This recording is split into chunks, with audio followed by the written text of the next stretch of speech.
Welcome to the OG Butcher's Market live. Joe Gilio, joined by Hayes Permar. Let's podcast. We are in the Everett Studio. Yeah. Everett Studios. Thanks to our friends at Empire Properties. Of course, your everyday corporate champion. Copiers Plus. Copiers Plus. Get that Kyocera in your life, especially during this tax season. All right, Hayes. Had every intention. This Final Four is going on this week. Yeah. We got a team there. I mean, it's over, right? Duke's winning it, right? We got a team there.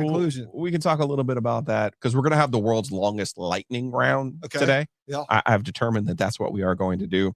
But I have to lead off by talking about the Carolina Hurricanes and what I saw last night. Yeah. I felt alive last night. Yeah, I went into it yesterday saying both these teams basically are locked into their position, nothing to play for, don't get hurt. That's about the only thing that could have got me going as a Canes fan. Yes, I too felt alive, even without any, potential records being broken. So what'd you see being there in person? They put it in the Capitals' ear. It was fun. That was number one. It was fun. Particularly in the first period. I'm going to need to come up with a name for the Roslovich line because those guys really play well. I mean, Jankowski and Robinson really, really play well together. They stood out again last night. I thought they played well, even though not have the goal to show for it. Seth Jarvis with the homage. You correctly predicted how Alex Ovechkin would score in this game. Dude, but Seth Jarvis beat him to it. We don't know if the Canes defense listens to, because we gave a very explicit scouting report, but we do know that Seth Jarvis was like, hey, maybe I should try that thing where I sit there in the right slot with my shot loaded. And yeah, he did it. So let's talk about the first two periods of this game. Then we will address the third period of this game. Okay, so I get it. Washington played the previous night in Boston. They looked a little bit ragged. They looked like a team who was leading the conference in points and had very little to play for. I get that.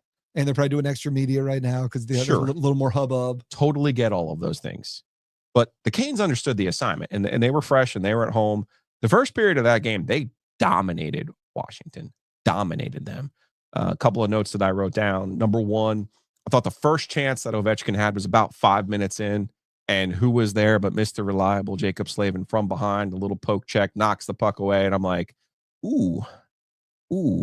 I get the sense you had questioned, what is your motivation, right? Yep. I forget who the actor is who would always say, well, what's my motivation, right? But that was the Canes last night. Like, oh, I get it. You're not going to score 4 goals on us, but we don't want to be, the Padres while Pete Rose is getting his hit.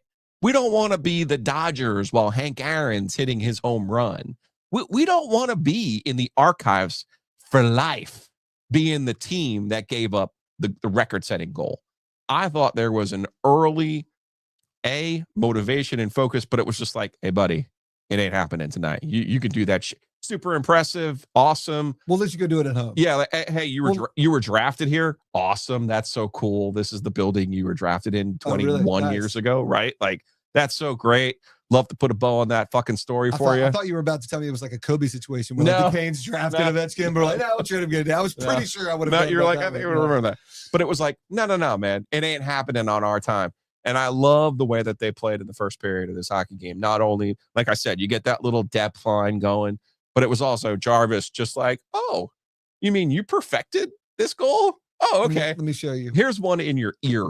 And I thought the first period of the game in particular was let me put this in your ear. I don't know I can't speak as a player, and I can't even really speak as a knowledgeable hockey fan, or, I am a casual Canes. You describe it all the time very accurately. If like, I know the Canes pretty well up and down, even some stats, whatever. Maybe name 5 other players across the NHL. I can get to 5, but like, no, I follow the Canes. I do not follow hockey, right?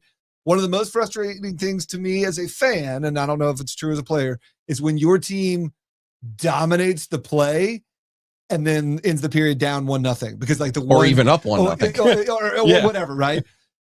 Counter to that, one of the most satisfying things is we're dominating the play and the goals are washing in like they should, right? Like even when you're playing great, you rarely see 3 goal periods. So there's nothing more fun than we are getting the power plays. We are scoring on the power plays. We are taking the action to them and we are getting the results. Yeah, it's nice to have a cool save in there, which means obviously they had a chance or two, but like from the keeper all the way to our forwards, we are dominating and the score is reflecting it. That's a lot more fun to watch than the other way around. Glad you mentioned the power play. First time since December that the Canes had scored more than one power play goal in a game. First time since October that they scored 3 in a game. First period, again, Walker and Jarvis with the power play goals. Both were kind of sort of beautiful, if you will. Yep. More of that. That's the first period. Okay. Now, as the story arc goes, let's go to the second period. And when we talked to Eric Tulsky after the original deal for Mikko Rantanen, obviously everyone was all excited about Mikko Rantanen and, you know, what this deal means for the Carolina Hurricanes. I have very much been in my head. I was impressed for sure, but in my head, it was kind of like cool, but do you think your goaltender? I straight up asked him if I was good enough to go back in our own archives and get a clip. I would. That's not my talent, though. Okay, my talent is asking questions, though. And I did say, "Are your goalies good enough to win the Stanley Cup?" And without hesitation, he said yes. He said yes, in part because he said the mistake most people make is they think you have to have the Vezina winner. They think you need Marty Brodeur or Patrick Waugh, and that's the only way to win the Stanley Cup. He goes, you can win the Stanley Cup by having basically a little bit above league average. I'm putting words in his mouth, right. But you know, essentially what he was saying is you can have good enough goaltending. It doesn't have to be the reason you win the Stanley Cup. And what he was trying to point out was more often than not, the teams who win the Stanley Cup don't have Patrick Waugh, don't have Marty Brodeur, right? So that answer has stuck with me because I'm like, buddy, are you sure? I know you got the big brain on Brad, and I know you like them apples and all this other shit from Harvard and Cal and whatnot. I'm not putting that down, but you're talking about the eye test and being casual and knowing whatever. You watch Freddie and you, God forbid, Kachekov, and you're going, you're not putting your name on the fucking cup with those two guys. Correct. Now he's not discounting the advantage that great goaltending gives you, right? If I'm reading this correctly, as much as he's saying, if you have basically your defense might have to be a little bit better, yes, and that's which they are. We're okay because we can do that. We can't make our goalies we have better, and we can't go trade for one of the 5 best goalies, right? That's just not going to happen. What we can do is make our defense number 1 in the league so that our goalie can be a little bit more closer to average, right? Like that's basically the premise. Yes. All right, here's my question. So, but this is where I get to the second period. Well, whatever you think Frederik Andersen or Freddie Anderson's best game is, that's what it was last night. That's his fastball. He makes the stop early in the second period on Ovechkin, who was kind of like, but you're by yourself, dude. Like, make a move. Like, he pulled a Canes Corsi nonsense by shooting it right into Freddie's chest. And I'm like, in Russia, you move for Ovechkin. He not move for you. Right. Okay. I'm gonna break you. Your terrible Russian accent. But I think Freddie, that's his fastball last night. That's what I recognized last night. And I go, and then you go back and look at the notes now. He's won 7 in a row. He hasn't given up more than 2 goals in a game for 7 straight starts. He's playing at a level that I now agree with Eric Tulsky. They can win the Stanley Cup if Freddie Andersen plays at this level. And remind me, a lot of times we get to the playoffs with Frederik Andersen not at 100%, right? And he sat out a lot of the year. I mean, obviously had injuries, but like won't have as much wear and tear in theory. All right, here's my question for you. The similar thing is true about NFL quarterbacks, right? It always helps to start the season with Tom Brady or Patrick Mahomes. Yeah. But Jalen Hurts, and now the more we've got away from him, Eli Manning.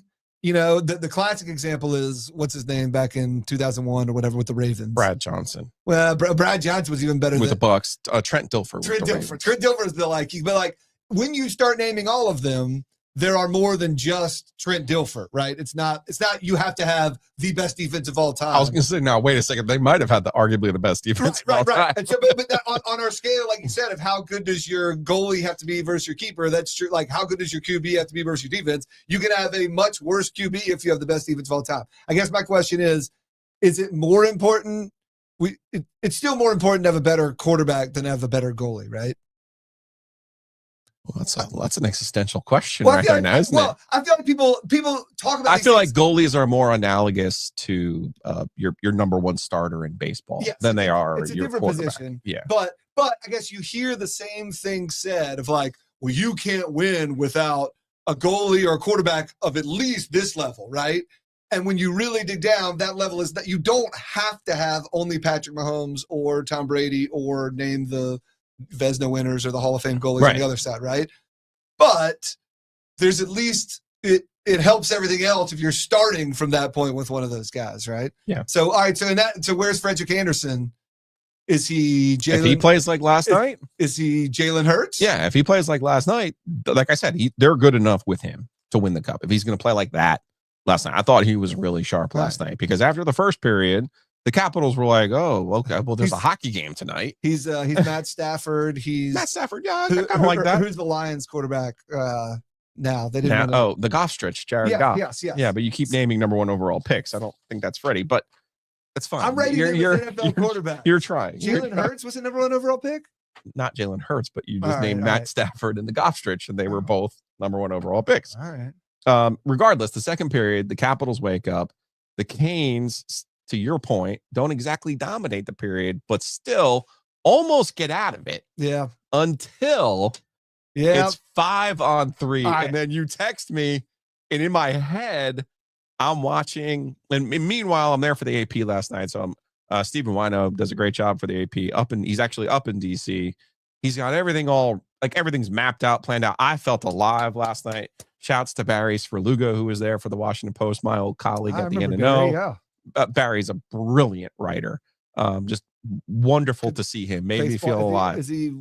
What's his current role? Columnist. Okay. He was Nats, right? So great to see Barry. I'm communicating with the desk back in New York. I'm getting my marching orders. God, I'm writing through. I'm going to the locker room. I want to be your wife and like a rounder's like, you just told me you felt alive for the first time in a press box last night. How am I supposed to feel about that? I was hoping he was here to tell you that. I did, dude. I felt so good. I felt good. I normally don't take the AP byline, but for this one, I was like, oh yeah, give it to me. Give me one of those. So I felt really good. I'm thinking to myself now, I was just about to text Steven and say, hey man, what do we do if he doesn't score? Right? Because we had all these plans. This is how we're going to handle it if he scores. So it's 5-on-4. He's not on the ice for the end of the second period. Then all of a sudden, Brent Burns mauls somebody going to the net, and it's 5-on-3. And I texted him, I go, here it comes, 5-on-3. And sure enough, he scores the goal. Didn't read the 5-on-3 from his dot, from his spot, the left, if you're looking at the goalie, the left face-off circle. He scores his goal. The place goes crazy. There were a good number of Caps fans there last night. Actually kind of thought that was pretty cool. Like if your guy was chasing a record like that, you come down and support him. Or bought tickets a couple weeks ago. Yeah, it didn't seem like a lot of nonsense either, just from the press box. You know what I mean? I know it can be different down on the, when New York or Boston, you usually get more bullshit. Yep. I thought the Caps fans were there for their guy, and I appreciated what they did. They score. He scores though, and you text me, and it literally was like you were inside my brain, because I'm like, now you know, if I was trying to keep somebody from scoring, I would, and I know we only have 3 players on the ice. I literally would have put 2 on him. Been one. I would have been like, 2. Hey, motherfuckers, you guys want to score? Hey, line up. And I know Rod doesn't think in these terms, but like that would have been all over Sports Center, where it's like it's 5-on-3. There's a 50-50 chance you're going to get a goal anyway. Yeah. We're going to let you play 4-on-1, and you go. And like we want the video clip on Sports Center to be 2 guys just holding hands around Ovechkin, being like no, it ain't gonna be you. No. You made a great point. Obviously, people can't read my text, but you texted me like, didn't some team do this to Steph Curry? And I said, yes, our guy Jimmy Patsos at Loyola. You're freezing, but you'll be back. Don't worry. Yep, I'll be here. So we can hear you. Yes, I did. Sorry, I'm concerned about getting back live. We'll see if it comes. I'm not worried. I'll keep vamping for you. All right. So, for those who don't remember, when Steph Curry was at Davidson, you probably have to go out and come back in. Sure. For those who don't remember, when Steph Curry was at Davidson, I believe it was his 3rd year at Davidson. They played Loyola. They used to be I think they used to be in the same conference, Loyola, Maryland. Jimmy Patsos, the former Gary Williams assistant, was the head coach of Loyola, and played a triangle on 2 the entire game on Steph Curry. Not just for like 1 minute, 1 possession, 1 half, but the entire game. Loyola ended up losing by 30 points, but now you're completely gone. Loyola ended up winning. Loyola ended up losing by like 30 points, but it was like Curry had like 8 total points in the game because they basically just wouldn't let him shoot. So you're gonna have to troubleshoot this on your own, by the way, because I have no clue how to use your computer. We're almost there. I think we're back. I can hear you, but you know what's a good idea? Let's take a break. Let's take a break. Let's take a hockey break. Brought to you by Happy and Hill. Let's take a break. Yes. Oh, you got to hit pause after you. So Happy and Hale, go check them out. North Hills or Six Forks Station or in Durham. Here's what you do. Use the promo code OG25. OG25 is going to get you 25% off your initial order on the app. You're going to take a screen grab of that, send it to my email, gilio.joe@gmail.com. That is going to enter you for a chance to win the executive black card. 20% off Caleb Love style for life. So all you got to do, take a screen grab, send it to me, and you can win your chance to win the executive black card. All right. I think I'm back. I think you got to add me. My computer started working again because you pronounced North Hills correctly. So your computer jumped in. Yeah. So that was the power it needed to get working. And now I'm mad. I missed out on the Jimmy Patsis conversation. It's I'm coming just up. Let it go. No, I'll just let it go. So speaking of North Hills, there's a store that sells golf clothing. Okay. We're not going to name that store. All right. But a friend of mine works there. And he said to me today, he's like, would you let the Canes know? I know, you know, some of them that they get, if you're an NHLPA member, you get a 50% discount.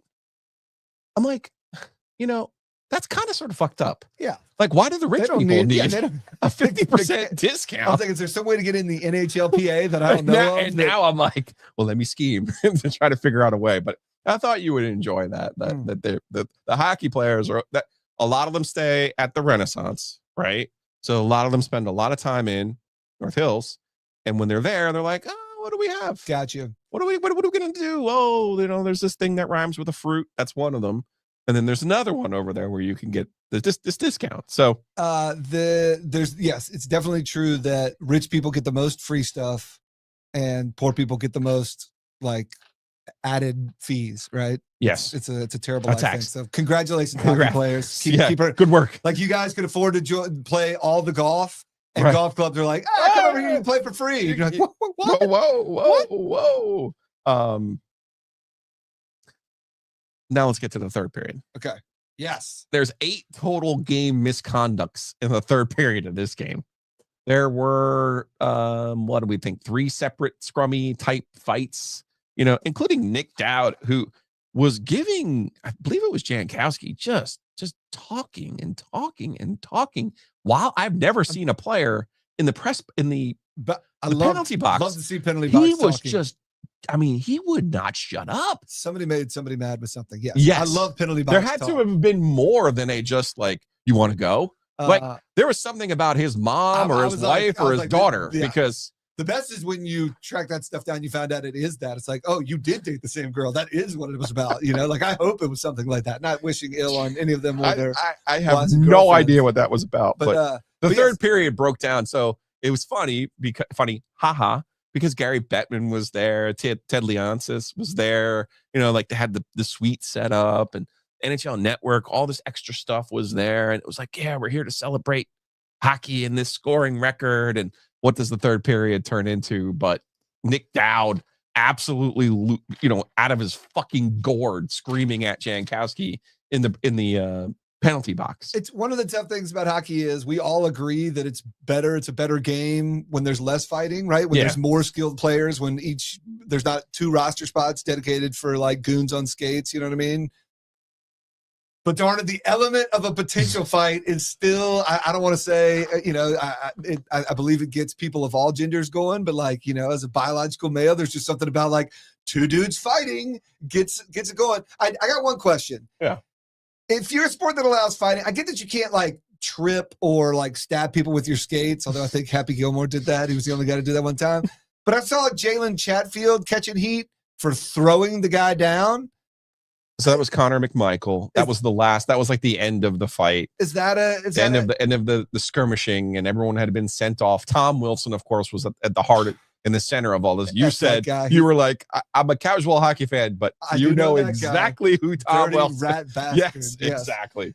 Exactly. But like, I don't know, man. Like, yeah, there's some things we all agree, like, kick to the nuts, or again, like stabbing with the knife blade that's on your boot. And you also can't do the Marty McSorley and swing your stick. So okay, yeah. At You can't hit somebody, somebody like over their head. But Yeah, like, yeah, if you're both standing there and one guy is strong enough to sling throw the you other down? Yeah, I get that it's dangerous, but like, hey, you're fighting on skates. You took a little bit of that risk, or I Right. mean, you're playing NHL hockey. Let's start with that, right. Like, I don't know. Maybe I'm wrong. Maybe I don't know the sport well enough, but I saw people calling Chatfield dirty, and I want to say that looked like one dude was stronger than the other, and that's I didn't he love was trying that. to get him down. So. Spencer Carberry is the coach of the Washington Capitals. So I was knee deep in everything Capitals. I was in their locker room. Then Ovechkin, they brought into the media room, and then the coach was back in front of the backdrop that they set up in that hallway there, where everyone's breaking all this stuff down. Right. He was talking. I've never heard of him. There's only like 6 NHL coaches. John, And I'm like, I don't know who this guy is. and I'm like, and I get it. They were slightly ornery, this whole thing, but it's like they from Ovechkin to this guy, they were terrible at PR.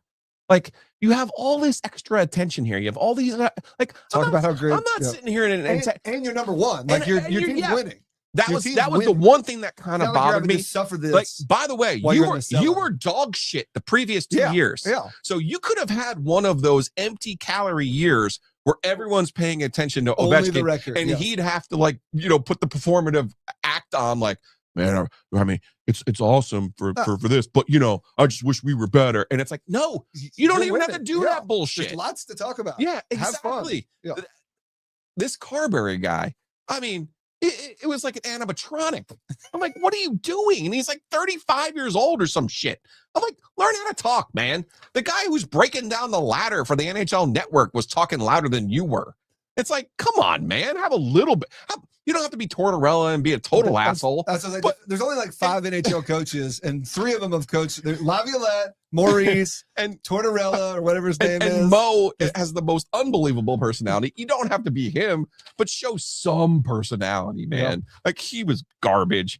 And then Ovechkin, the only thing interesting about Ovechkin was he had a sweatshirt on that said, "What the hell? I'm not Michael Jordan" on the back of it. So that was kind of cool. Everything else? We're talking about the former Canes player, Mikhail Jordan. Exactly. So the post-game sound was terrible is what I'm getting at from the Washington side. But of course, Rod was asked by Corey Laviolette about, hey, really kind of what was that third period about? And is this something that could potentially help you guys? Let's see if this works. The audio with all my tricks. Games like this bring teams together, and at the same time, what's your temperature like on the bench when all this is going on?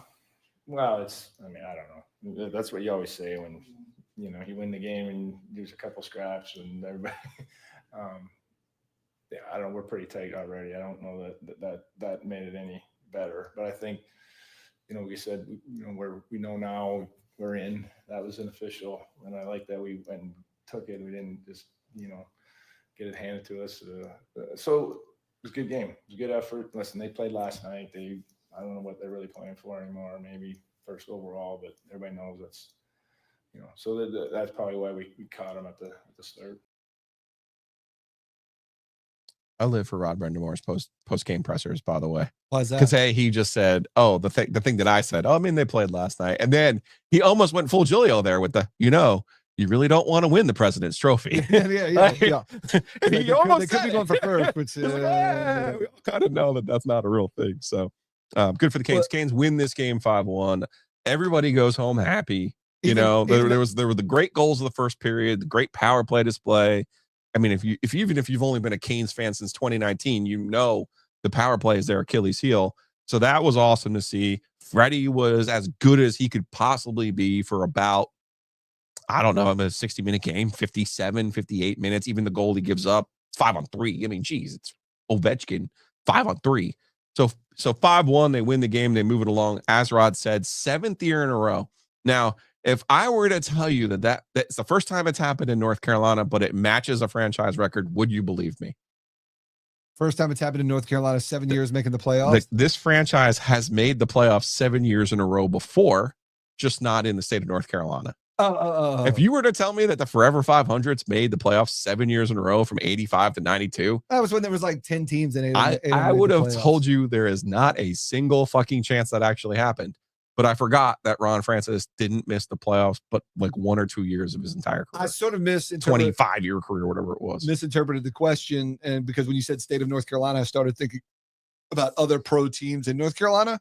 But like, No, the Panthers have never made it in consecutive years. The Hornets have back when they had Grandmama. They made Alonzo 7 Mourning. in a row. Not 7, but in consecutive. Yeah. The Panthers have never made the playoffs in consecutive. Well, no, they did the 1 year because they had a losing record and still won the division. But you love the Panthers because when they go deep. The Hornets, the Hornets like had some years, they had some stretches where they were good, but did they make an Eastern Conference final even? Have they even been to an Eastern Conference final? We've been over this before. No, I don't think they have. Canes holding it down for pro sports goodness in Raleigh. Well, the other good thing is a game like this, now everybody just don't screw it up, Caps or Canes in the first round. So we can see it again. And let's get this. Now these guys hate each other properly. Let's do it. I am here for that. Where is this stupid Housekeeping. Housekeeping brought to you by Enovana Green Cleaning Solutions. Hold on. The Enovana people just texted me. They just got to Ovius' house. They're done. Okay, good. They do. In spite of all of the attention they give Ovius, they have plenty of time for you. Check them out, enovana.com. The Rialto. What you got going on at the Rialto? We're playing. We're doing a year of David Lynch since he passed away. Okay. And tonight and tomorrow night, Thursday and Friday, we're playing the movie with some North Carolina connections. I forget if it was filmed in North Carolina, but part of it's based in North Carolina, right? Blue Velvet. Well, I don't know if this might shock you, but it's kind of weird. I have an amazing story. All right, let's hear. What you got? About Blue Velvet. All right. So Twin Peaks comes out, the television show. Also weird. Which was David Lynch. Yeah. Okay. So 88, 89, 90. 91. I was going to say early 90s, but yeah, you're 90, let's say 90, 91. I'm like 8th grade, 9th grade. Fully through puberty. Okay. So my mom and I like to watch Twin Peaks together, the television show. Like, oh, there's a mystery. We're going to try to solve this thing. Cool. So it's the summer. I think it was the summer I'm going into high school. My mom's like, hey, I don't know if you know this, but David Lynch has done movies before. And I said, no, that's cool. I bet you it's just like Twin Peaks. So my mom goes to the video store and rents Blue Velvet. So we're downstairs, me and my mom. She puts Blue Velvet in. You know what the very first scene of that movie is? No, I can't think. Okay. Isabella Rossellini, someone performs cunnilingus on her at knife point. Yes. Did you make it past that scene? I'm 14. I'm sitting here just like, what? And so she's like, well, where's the remote? We'll just fast forward through this. Fast forward, and then I don't even remember what's next. What it's passed out in my head, like if you were dead. I'm 50 and I'm still like turning red in embarrassment from this story. Can you just imagine being 14 and like, this isn't like these new wave times where you talk about sex with your kids. This was not something that had happened, let alone just going on. And I'm like, are you the oldest child? Youngest. You're the youngest? Yes. So then this doesn't fit because I was the youngest in my family. And because of that, my parents, they were not new age, but there was a little like, we're tired of babysitters. So it's like they would go to the Rialto and there'd be foreign films, and every foreign film had two things. You go. Subtitles and nudity. And so I'd be like 9 or 10 and we wouldn't even like talk about it. It was like, wait, what? Well, that was weird. Very natural. Very natural. But no, I'm shocked that at 14 you could follow Twin Peaks. Here's every person's review of Twin Peaks, right? Yeah. Hey, I'm thinking about watching Twin Peaks. What do you think? Like, dude, it is awesome. It's one of the greatest TV shows of all time. Like, really? Like, what's it about? Like, well, it's like a murder case, and then it just gets really weird. And it's awesome. And like there's like nobody even remember how the investigation or murder case ends up. It just gets weirder and then deep into Weirdsville. But yeah, David Lynch. There are a lot of things in the Rialto where I listen to people who are smarter and have better taste than I am. They're like, you need to do this, and I'm like, okay, I will listen. Okay. So we're playing David Lynch movies. Paul, please stop. Please stop. What's fronting. Paul saying? Feel bad for all the kids listening. Stop, Paul. Oh gosh. See, Patrick, I even- there's a word I never we- expected to hear on this podcast. We even used Or- the scientific I did. term. I used the right We could have term. gotten way more slang and dirty with that. Ken helping you out here. Filmed in Wilmington is where Blue Velvet was filmed. Yeah. I think So- it's like set in, I want to say like Lumberton. I feel like there's like weirder parts of North Carolina where it's set. But Yes, anyway. and Lucy's right, Nora. Yeah, nobody knew, man. Nobody. Hey, Paul, back to you. By the way, how about you feel bad for me? God damn, man. I mean, please. All right. Just speaking of, can't hear without the SNL sketch. Yeah, that is a good one. So 100%. That to me, that's Twin Peaks is one of the things that I'm like, I don't remember watching it. That was the time in my life where I got news and entertainment through SNL sketches. Like I didn't watch Right. 90210, Right. but I could track who the important people. you I didn't was- watch 90210? I was a little too young, and my parents. Like I worked at a newspaper in part because Brandon Walsh My worked at a parents newspaper. would take me to foreign films with nudity, but would not allow me to watch 90210? weeknight TV. With no TV during the week. This It explains was like why a Monday- some of your siblings are like doctors. Yeah, and, and like we had no video games, none of that stuff. I started being able to watch like sports events. That was how I could Okay. sneaky get TV, which is I just want to give Patrick a finger point here. This is the case where the technical term somehow sounds dirtier that's probably than pretty any true. slang term you can. There's a great, I won't use the terms because I don't want to get yelled at by Paul or whoever it was. Paul, our guy Paul. But Dana Carvey talks about they would get shot. They would try and when he would do Church Lady, he wanted to refer to like a private part with a slang term, and the censors would be like, you can't say whatever, Yeah. So then they would just kind of dirtily say regular words, use the terms like member and other things, like make it sound way worse than whatever term had been banned, and it played better. So yes. Speaking of pleasing people, there's a Another link yes. below that you can get a t-shirt, our new OG Golf Classic t-shirts. They're vintage. They're green and yellow, totally by accident They're for slick. for a golf tournament that's going to be played here very shortly down in Georgia. I get my peaches out in Georgia. So check out those new shirts. That's thanks to our friends at Breaking Tea. Now, to make up for a little bit of lost time, because we are going to have the longest lightning round in the history of this program. But first, shouts to our friends at Breeze Through. Last night, get to the arena. We had a raucous day of podcasting. Yep. I got to wake up. The only way for me to wake up, get that dark roast at the Breeze Through. So big thanks and shouts to our friends at Breeze Through right there, right across the street from the Lenovo Center. It's not the Zinni and the Celsius. I thought that was your pick me up. No, I listened to the pod. an angel dies. An angel loses their wings every time he says Zinni. Zinni. Miller Lending. He's trying to pave the ground for him to actually start using them. You know that, right? I don't. He's like, well, maybe I can, just. If the youths are doing it, My thing is, it's just pouches, right? yeah, It's just pouches back in the day. synthetic The things tobacco. but we used to like make fun of people for like, oh, you can't actually dip. True, like yeah. it's just pouches. The pouch. Like now it's like pouches are hot. These kids are soft now. What do you want me to That's tell you? Exactly. That's what this is about. Put the tobacco in your mouth and swallow it sometimes like a real man, and then fade away and throw up and don't tell anybody. Yeah, please turn the radio off for your Your youth. kids. But like, Sorry. you know what I kind of have like a secret respect for now? People who actually smoke like actual cigarettes. Oh, dude, Like, I will when go- I see them, I'm like, dude, that's going to potentially kill you, but mad respect that you're not like I on might the go- on the pen. I or, swear I've got tweets about it and stuff from now. I'm like, you know what? And especially, now that weed's legal, there's no like cachet or like Yeah. hipness in Yeah. weed, right? Yeah. So I said years ago, and I think my wife takes me seriously. I'm like, I think I might start smoking cigarettes. Like it's cool again, right? Actually, it never stopped being cool. It's an terrible for you. entire industry It's was terrible. built It's terrible on that for you. premise alone. But darn, like they do still look cool. Might have to pick it up. I can't quite transition here, so I'm I'll on the just say back end this. anyway. I'm dying. I'm I'll dying. just say- Might as well pick up bad habits. Gordon, Stop listening, kids. you can come back. Gordon Miller was in Funnel into yesterday. some cigarettes. That's what we do on the OG. Clip it.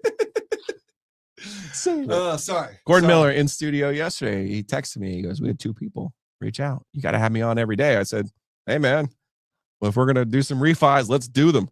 MillerLending.com/theog, or give them a call 919-447-3377. Yeah, maybe you're like me. Maybe your credit card debt's through the roof. You got to manage that. Those interest rates are not fun.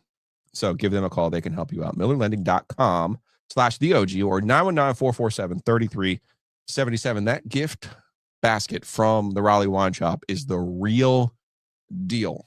The real deal, including the box that it comes in.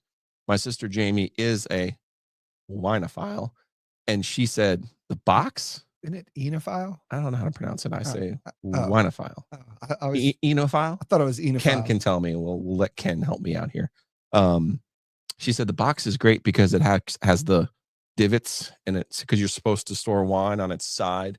I don't drink wine. Yeah. So the Raleigh Wine Shop coming in clutch. They can help you too at the Miller Lending. MillerLending.com/theog. I got my St. Joe's hoodie. The Hawk will never die. Home field apparel. Go to the web. Go to their app. Okay. They have a lot of great stuff, a lot of different choices. You see them on the screen right there. The only issue I have with Home Field, their Virginia and their Carolina stuff is amazing. It's you don't like them making schools you hate. It's like, I don't hate Carolina, but it's really, really good. It's really, really good. Old school UVA gear does have a cool look to it. If you can't, the viewer can't see it, but on the clock behind you, the old Cavalier there from 1970. The That's color, from 1970. the navy and orange combo is like pretty cool. They got really good stuff. If you're a Virginia fan, I'm sorry, but use that promo code OG24 and you can save 15% on your order. All right, we've now reached the point in this program where I have a treat for you. Let's do it. You talk. So I got a vamp. Oh, I wish you had given me one of the topics that I was going to talk about earlier. No, we're not there yet. All right. Well, do we have a butcher's market ad today? Because I could go ahead and get there, baby. I ate at the butcher's market last night. I went. Didn't I tell you this? That I get the steak of the month, but sometimes I get there too late. So like this month I showed up. Oh, is it carrot cake? Or here's the only bad thing. You don't like carrot cake? Yeah, I don't like carrot cake. So that's it. Every now and then this happens, and this happens with my wife and my wife loves carrot cake. When we go, she will get that. Every now and then there'll be a great flavor that just has some ingredient that's just not my thing. Like the bananas Foster, I just don't like bananas. You know what I mean? So all right, so it's carrot cake, chocolate chip carrot cake. Look at the actual carrot cake in there. This is going on my Mount Rushmore. Yeah, you and Chip Patterson can enjoy that together. I will be trying chocolate with chocolate chip cookie dough. Then there's a s'more one and another one with like something latte. All three of those. Marshmallow Twix latte. Marshmallow Twix latte, and then another s'more one. Those are all on my list to try this month. This is going on my Mount Rushmore. You only brought one flavor. You didn't bring multiples. Here, you vamp. I'll put it. You're like obvious right now. You.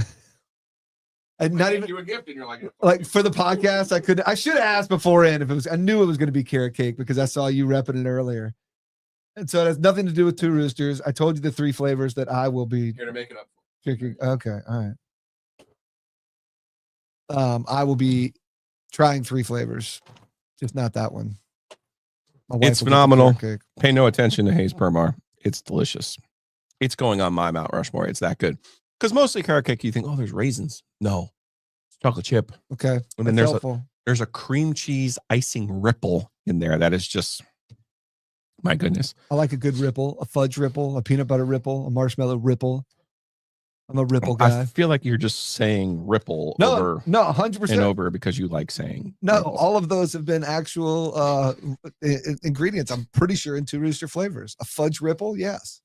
All right, let's do it. You got a base, you got crumb. Like I'm trying. Like what are the different things you can refer to as a something base with right, pieces of whatever and a ripple.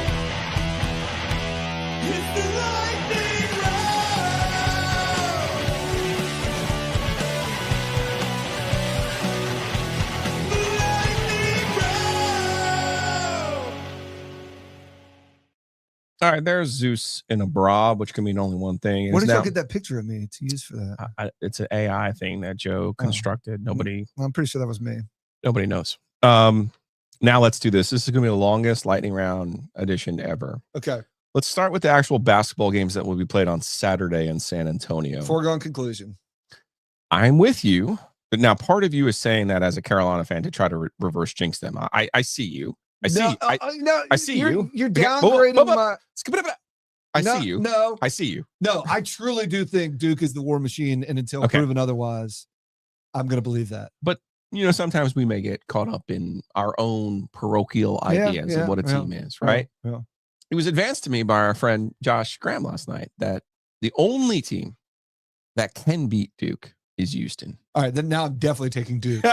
We have the Sports Channel 8 thread loves to take a Josh Graham treat as betting advice to go the other way. We're big fans of that. Somehow he always are we underselling Houston?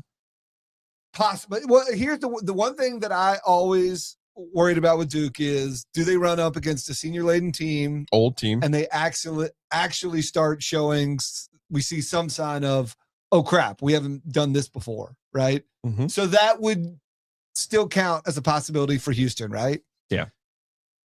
Factored into that, but a more specific thing that we haven't quite seen yet, and this is partly as a credit to them. We've talked about, as opposed to K's golden years, this is a very, very deep team, but we haven't seen foul trouble. Like I remember that,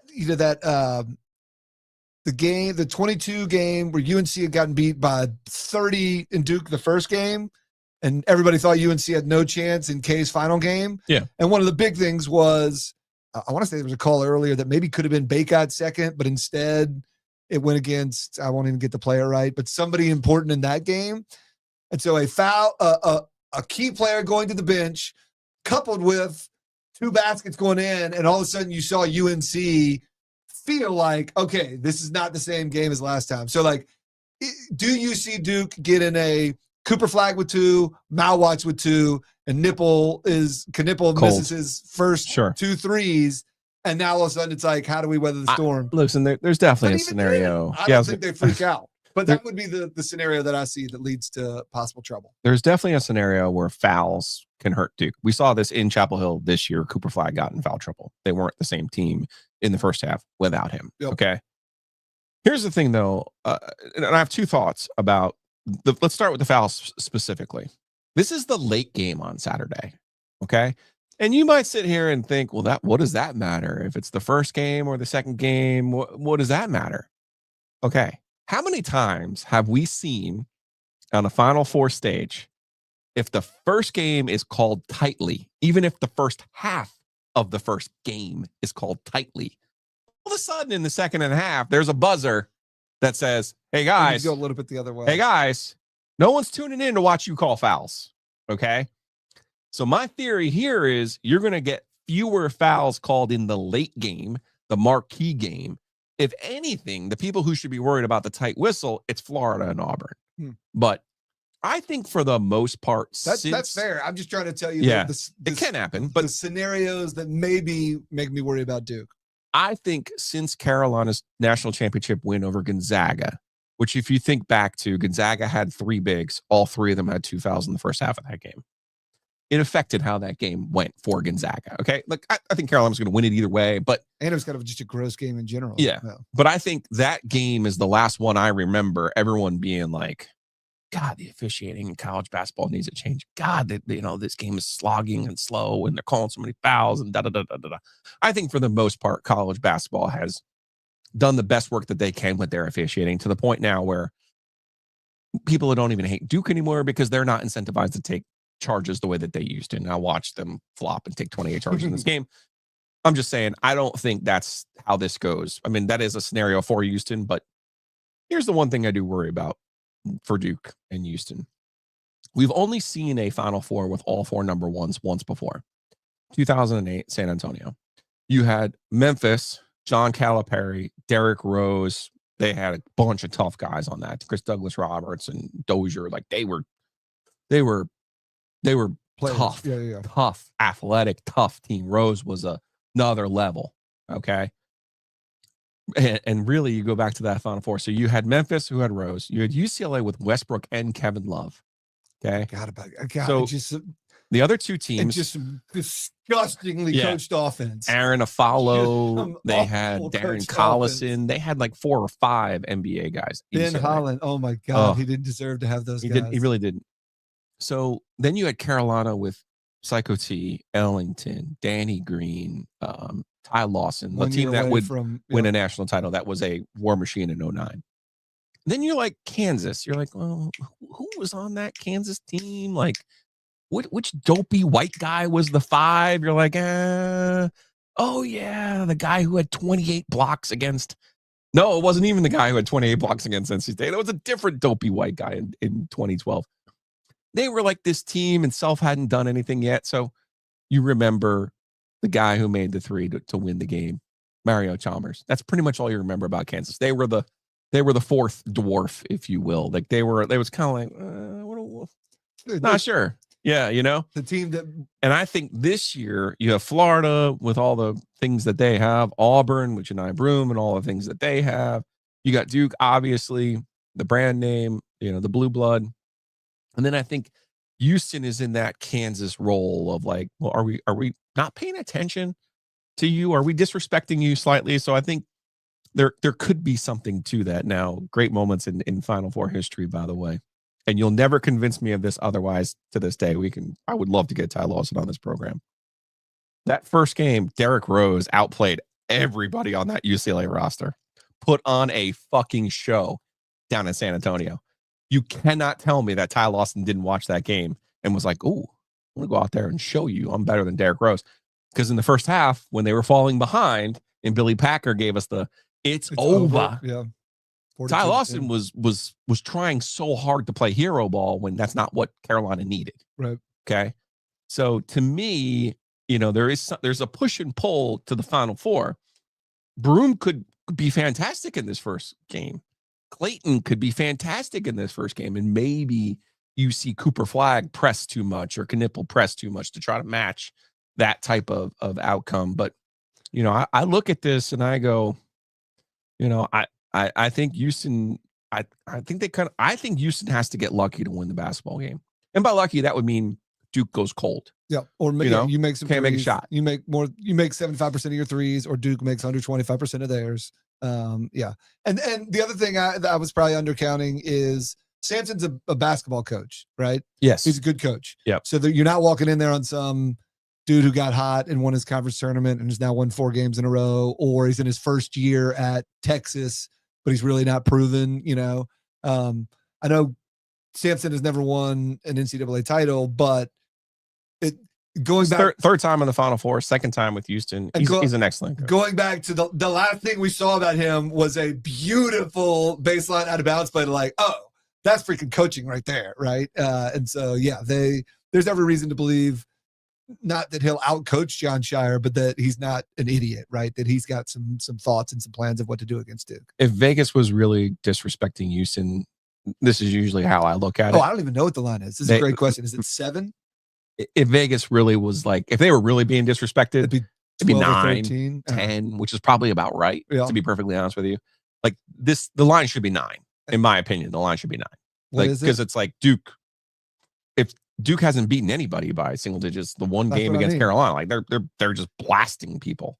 The line's 5.5.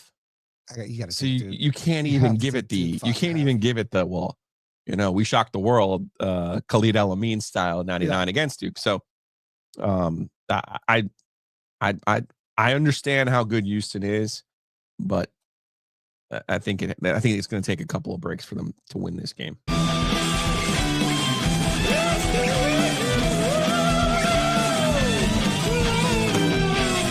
Lightning round.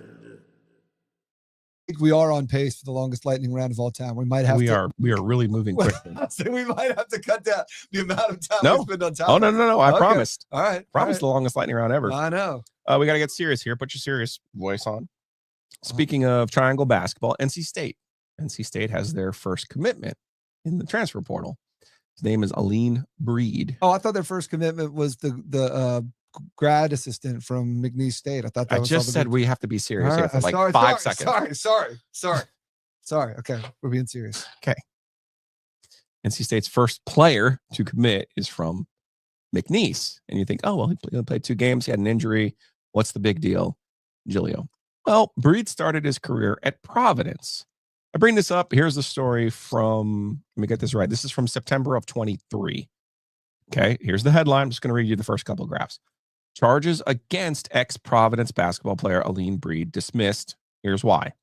State prosecutors on Wednesday dismissed the charges against Providence Friars basketball standout Aline Breed after concluding there wasn't enough evidence to proceed.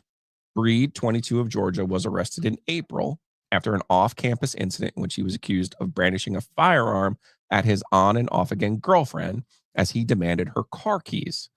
The 33-year-old woman who met Breed on TikTok and followed him from California to Providence told the police that Breed had broken into her home, ordered her guest to leave, and then fled with her phone and keys. The next day, the same woman told police she found her cell phone in the trunk of her guest's car and that she was intoxicated at the time of her report. She said she was, quote, unsure of elements of her previous statement, and that some aspects were false. The police never found a gun. Okay, there's the context.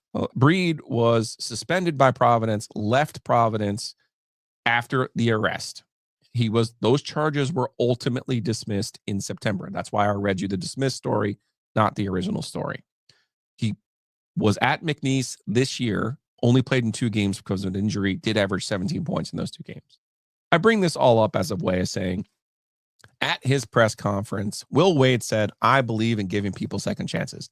He has obviously had a whole year with Breed at McNeese, knows more about his situation than I do. All I would say on this topic is, this is not the first guy you add to your program. This is not the way you announce your presence at a new school with a new program, okay? You go out and get a high school kid. You go out and get, the New Mexico point guard who everyone's hot and heavy after. This is not the move. If this is the guy you wanted to bring in, which I get, you had him at McNeese, and again, you know more about him than I do, okay? I understand that. But not just optics, but you're now announcing to NC State, like, there are some people in NC State who I've talked to who are like, I'm not so sure about this guy, how he operates, right?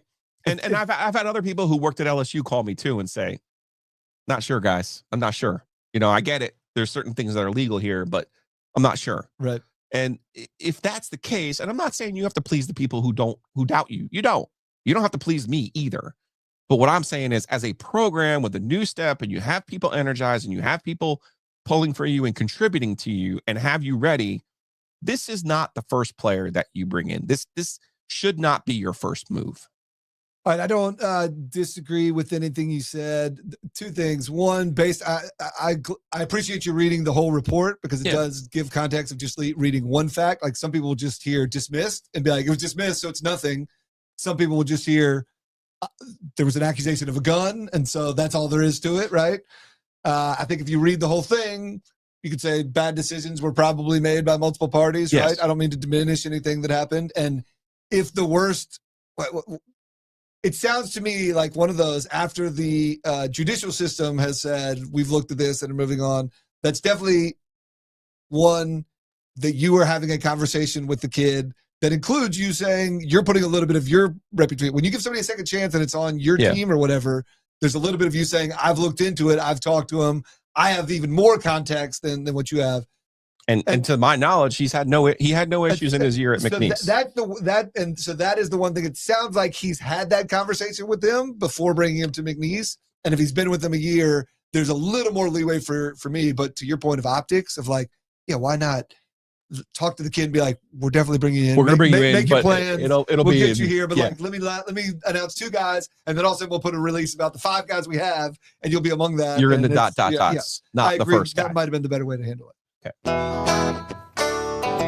It's a lightning round. It's the lightning round. Before we got a lot of baseball today. I feel like I feel like Adam Gold right now. I've never felt more like Adam Gold in my life. Joel Ovius is not here. That means I am talking about baseball. We'll be able to keep it short. And this is not torpedo bats, but when Chip Patterson was on this program, I queried to him, will the Dodgers ever lose? Well, last night looked like they were going to lose a baseball game.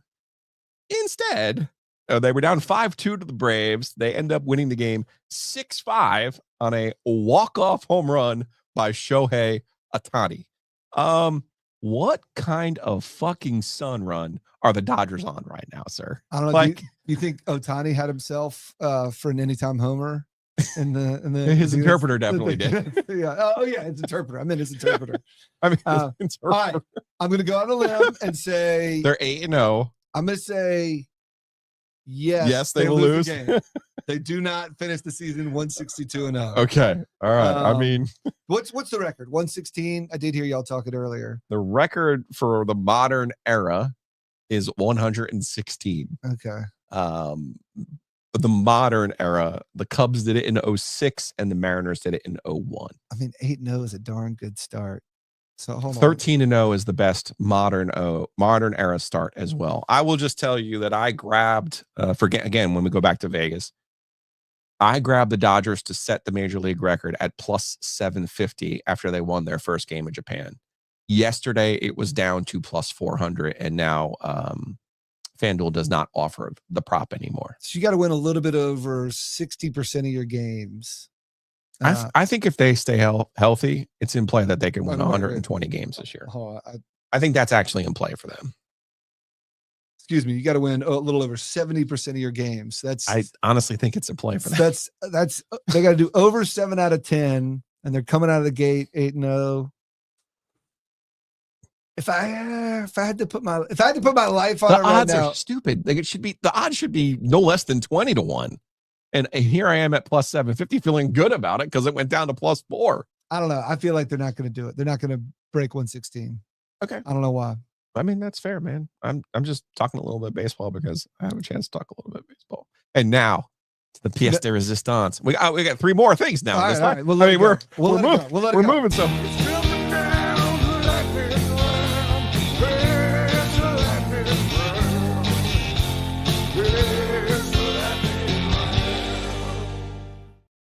All right. Did you know that you could have a no-hitter spoiled on the last play of the game when the runner gets out, but the batter doesn't? All right. So the runner gets out, but the batter doesn't, but the game's not over? I'm embarrassed that I missed this in real time. Carolina played Boston College. I'm pretty sure they played Boston College a week ago because I think they had Miami this past week. But do you like John Boy? The media, the guy. Yes, I think he's fucking brilliant. Okay, the mousetrap that he has built is just. There are certain people in our industry that I am jealous of. I am absolutely insanely jealous of this guy. The breakdowns are the best, and the delivery and just everything. Look at this guy. Look at this guy in the stands. He said, "What?" So this pops up on my socials, and at first I'm like, "Oh, that's kind of weird," because I have a different college baseball one for us. And then I'm like, oh shit, this is Carolina. Now, check this out. I've never seen this before. Here's one of those instances where you see something in baseball that you've never seen before, even though you watch it over and over and over. Aiden Haw, hope that's how you say his name. He's got a no-hitter going. 1 more out to go. The 2-2, they go up top. Hard hit. They don't cut. What's happening? The ball's there. The umps are saying that's game. They celebrate like crazy. No hitter. Graphics come up. First no hitter since 15-17. They're just pumped about it. But what happened was when they show the replay, the ball got hit and it hit the runner, which means the runner is out. But it does not mean it was not a hit. It's a hit for the batsman, which makes sense because the fielders didn't do anything, and it's the runners out. So they're celebrating the no-hitter, and I feel bad because it was a hit. Counts as a hit. The guy lines the ball to first base for those who aren't watching on the YouTubes. It hits the runner who's off of first base. So now by rule, the runner is out. The batter is not, and it's considered a hit. Okay. That is there's some weird, and I'm not going to be able to come up with it at the top of my head, but there's some weird scenarios of like ending innings like this and like certain processes that you kind of have to do in like awkward scenarios like this. And again, I won't come up with a good one. Maybe someone in the YouTube comments will have one, but could they have, for the purposes of statistics, if they had made the put out at first before the guy who hit the ball got there, would they have statistically not No, called it because in? he's out the minute the ball hits him. That The second guy's the ball- out. Yeah. But I And mean- that's the end of the game. That's the third out. All right, but and I'm not arguing I'm right at all. But do you at least see in my logic where like you should at least have the chance to like, well, that guy also never touched first, right? Like it feels like you should be able to make the statistic happen by if you get As someone who's done you've done official scoring before, oh yeah, and I know and know. you know the pressure points. Oh yeah, 100%. And like, do you that think team the Boston rebounds- they're at Boston College now? Do you think that they were like, no, that's a hit? Like, do No. you think there was some hard ass in the Boston College press box who was like, well, that was a hit? Yeah, well, I don't think it has to be a hard ass. I mean, I think your average statistician is like that is the way to score Okay. it, right? Okay. I don't think it's like an assist or something that's a judgment call or a rebound versus a team rebound. You know what I mean? Mhm. But no, and I won't. I'll think of this later and I'll text you of these weird That scenarios makes for a really good show. where Hey, like good work. We've got a lot to get to. It's a lightning round. I promise the longest lightning round ever. I know. I will deliver on the longest I'm trying to lightning round. help. I'm trying to help. No, I'm you're putting not. more words down there. Joe, you had one obscure college baseball clip. Can you find me another that is potentially even more obscure? Why? Yes, I can. Let's go to Liberty Baseball of all things. This popped up on my socials today. I'll just play this one without any commentary, I think. For the Liberty Flames, a right-handed pitcher, 6'3", 200. We're outfielders, so left field and center field. And we've got a discussion over with the umpire at third base. I wonder if it's going to have anything to do with there was a mix-up with the numbers. It could even be as something as simple as this. You have to turn in a 27-man roster before the weekend. You hand it to the umpire, and so that they know these are the 27 guys that we're saying we can play. Well, if he got left off of that, this game would actually be a forfeited game. Wow. For using an That's true. ineligible player. The pitcher, Ben Blair, home plate official talking to him. Is he being taken out? Wow. It looks like the umpire is overusing a phone. They're checking on some kind of rule that, how you rule in this situation. It looks like we have a decision, and the Jack State Gamecocks are going to get this win via the forfeit. The ruling in favor of the Gamecocks, an ineligible play. One pitch.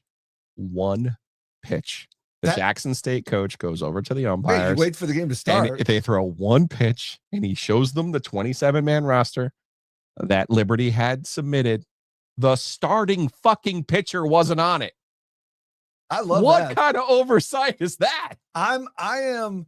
This is weird because you know me, like I'm not a type A, everything organized type guy.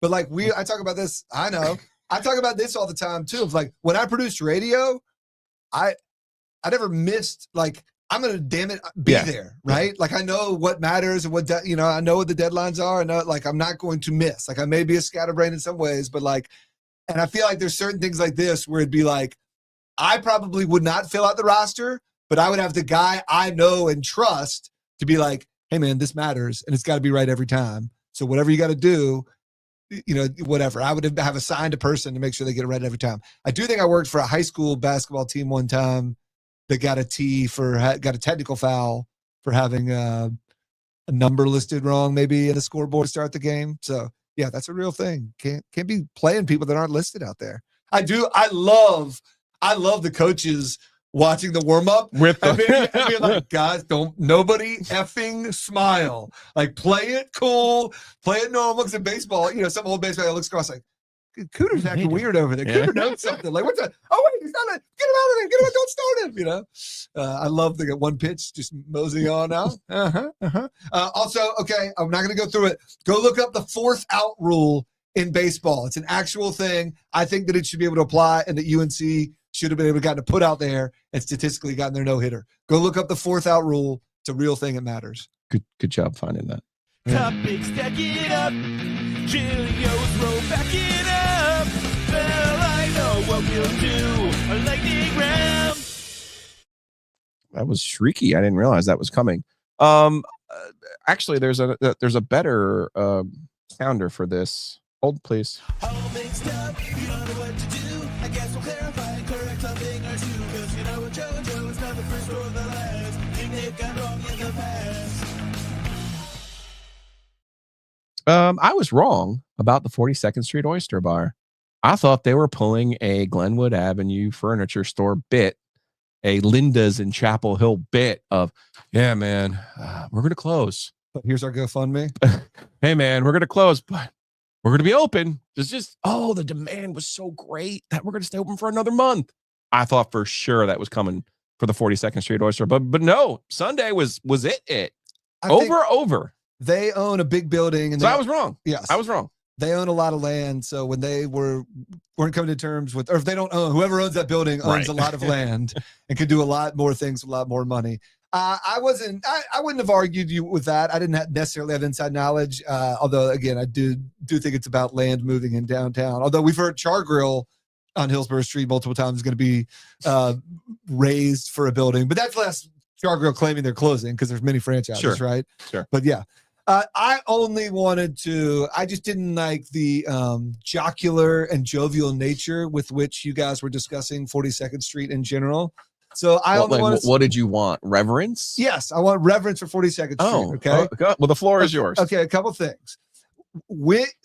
When I went to Raleigh, my dad was a big downtown guy. He worked downtown. We went to a church downtown, even though we lived like next door to the exact same kind of church that all the cool people went to. But we were like, no, we're going to the kind of weird one downtown. Okay. And we would eat lunch after church downtown. Do you know what restaurant we would go to? The McDonald's on Peace Street, because that's the closest restaurant to downtown that would be open on a Sunday. There were not restaurants, and the ones that were, was like, you might remember the Hardee's and Wendy's that were on Fayetteville Street for a time working at the N&O. No, you don't remember those? They were there even in the 90s, the early 2000s, but they were not real restaurants. I do remember the Hardee's. Right? I don't remember the Wendy's. And then and then as far as like nice restaurants in town, the only options you had in the late 80s were basically Angus Barn, which felt like a different side of the world. Yep. And 42nd Street Oyster Bar. And it was not like going out to dinner like it's a Friday night, like it might be now. It was like, our oldest kid got into college. It was a huge deal, white tablecloth. It was the first place I realized that wait staff, it could be their full-time job to work at a restaurant. Most places, because they were, lower class, had teenagers or, second job people. It was like, oh, this is a person's job. They get dressed up to do that. It's weird, And in addition, there's an element. Have you ever heard of like the Bourbon Caucus in DC? Mm-mm. Some of the greatest, anytime you see clips of like them yelling at each other in committee meetings, it's because some committee chair messed up and had their committee meeting at 8 or 9 o'clock, like after people have been out a little bit. There's some element of the 42nd Street Oyster Bar may have been home to some, whether it's backdoor dealings or taking a break from the legislature, having a couple pops, and then going back in to do a little work that night that makes it a little bit part of history and lore. So if you grew up around Raleigh, I'm not claiming that it's any better or nicer than it is, but it had cool vibes and it felt like a super, super nice restaurant when there weren't many in town. And a lot of NC State frat boys got their first job shucking oysters behind the bar. So it has a place, not because people thought it was some elite, elevated, the greatest food of all time, but it grew with Raleigh a little bit and maybe even said to Raleigh, we could aspire to have nice restaurants like this too. So there you go.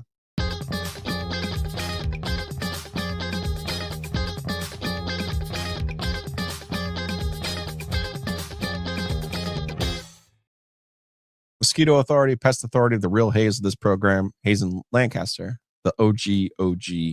Check them out, bugsbite.com, $39 for your first mosquito treatment. You get that deal. Bugsbite.com. Now is the time of the year to do it. Part of that is taking care of your own yard. I feel very seen in the ad copy that is sent to me by Hayes. I'm guilty. I need to mow the lawn. I'm on it. But yeah.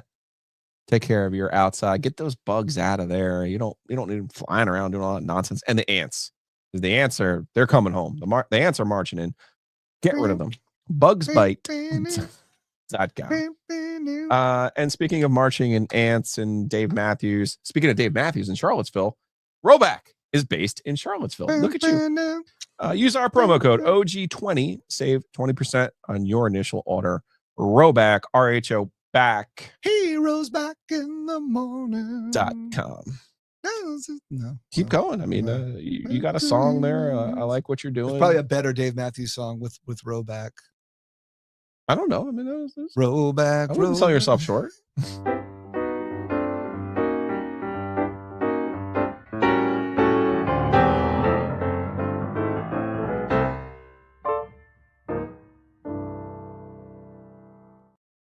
All right, let's get out of here on some Hey Joe. I want to get to some of your comments. I see they're popping over there in the chat. But first, Nature's Relief is our corporate champion for the OG Sports Phone.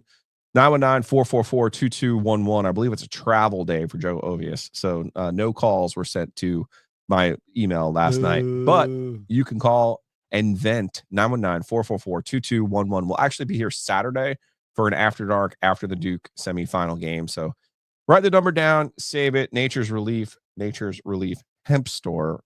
They're in Garner, Holly Ridge, all over the place. Find them. They do great stuff. Let me go to the text line, because sometimes people text me and I'm like, that's an excellent point. I won't use his name, but hey, listen to today's podcast. Hayes Permar needs to switch to decaf. I said, yes, he was fired up today. And then response was a fast talker. Yeah. Period. All right.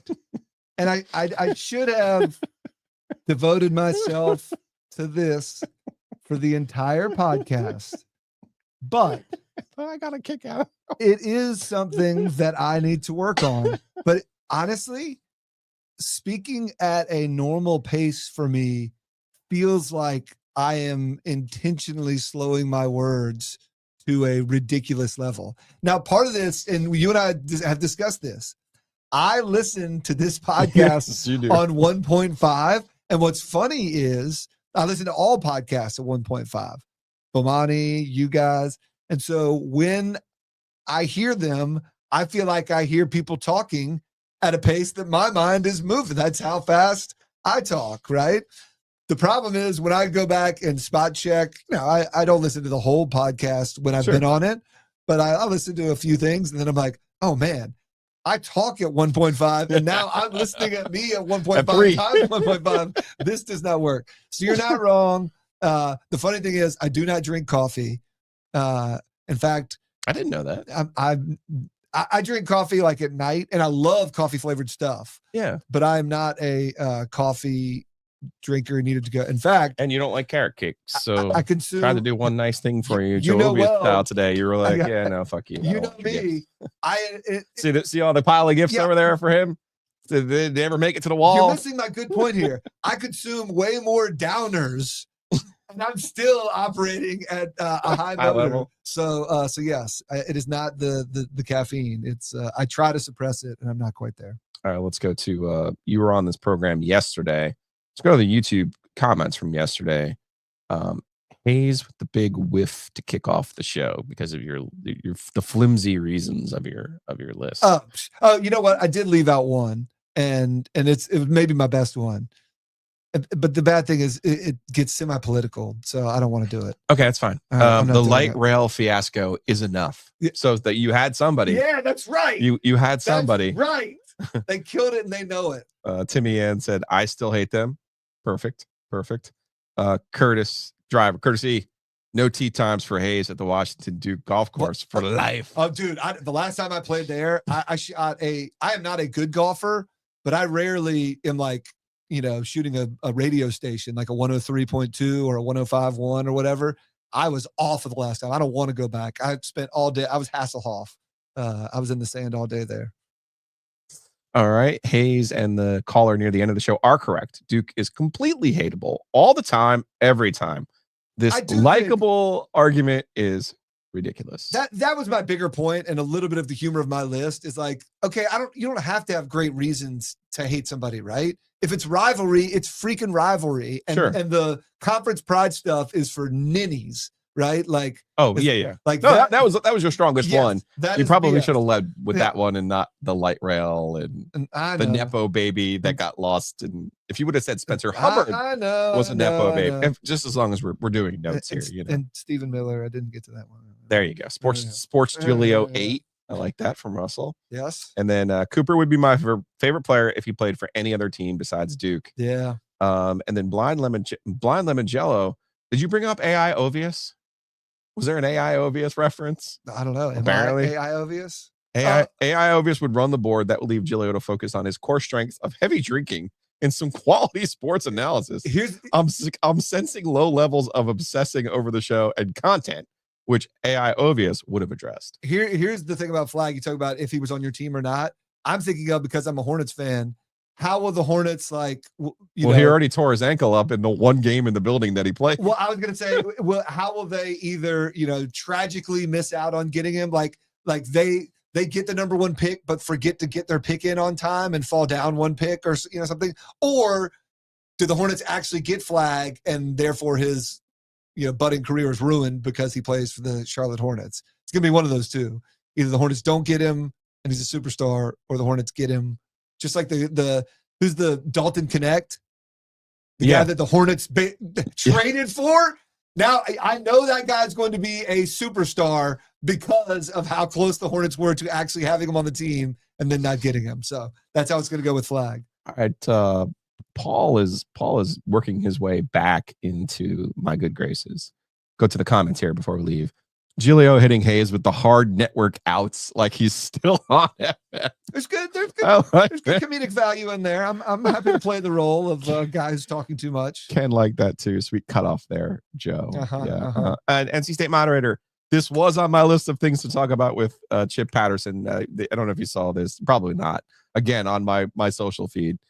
It was Kentucky and Texas A&M, and Kentucky was stalling because the SEC has some sort of covered wagon rule where you can't start a game. Oh yeah, can't start an inning after 5:30 on Sunday. And I'm like, I saw that. This can't be real life. And Kentucky bled out the clock. Yeah. And no, we did not get into that. You're right. I should have played that clip in today's theme. Weird college basketball and college baseball rules. Yeah.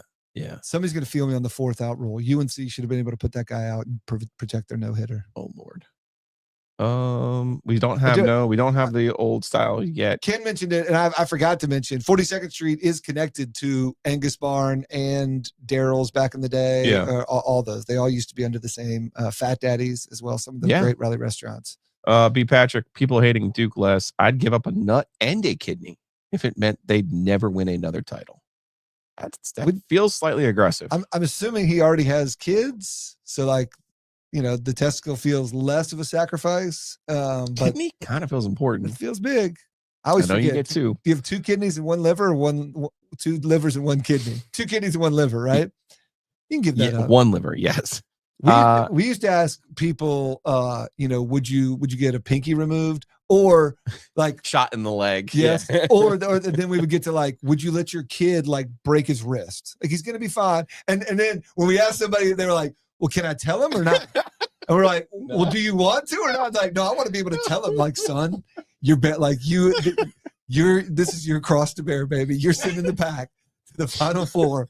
Okay. But it's going to hurt a little bit, or the price to pay. I love those scenarios. Paul says, lol, the Hornets will never get the number 1 pick. The lottery will always be rigged against them.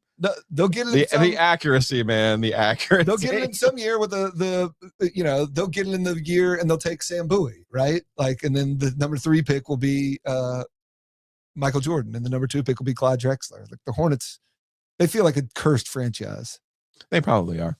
Appreciate everyone for hanging out. Hayes, thank you for these last 2 days. Sorry about the carrot cake. No, I got plenty of two Reese's flavors I'll hit. But you guys should go out and get the carrot cake because it really is delightful. We'll be back Saturday night. Like I said, we have a post game. Ovius will be here after dark. There's the phone number 919-444-2211. What time that?